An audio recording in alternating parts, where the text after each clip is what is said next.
శరీరం ఏంటి మనకి? స్థిరమా అస్థిరమా? అస్థిరమైనది. లోపడున్న ఆత్మ స్థిరమైనది.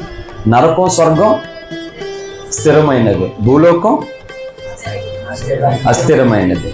అయితే ఈ శరీరంలో ఉన్నటువంటి ఆత్మ స్థిరమైనది, నరకం స్వర్గం కూడా స్థిరమైనదే.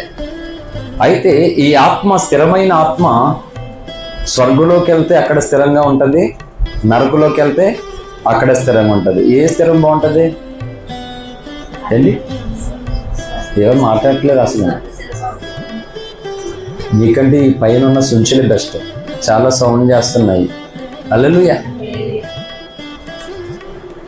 పరలోకానికి వెళ్ళినా మన ఆత్మ అక్కడ స్థిరంగా ఉండాలి, నరకానికి వెళ్ళిన ఆత్మ అక్కడ స్థిరముగా ఉండాలి. అంటే ఏది బెటర్? మనకి ఏది బాగుంటుంది? ఏది కోరుకోవాలి? ఏ స్థిరత్వం కావాలి? హల్లెలూయా. అందుకని అస్థిరమైన లోకంలో స్థిరమైన భక్తులు, ఇది అంశం అన్నమాట. హల్లెలూయా.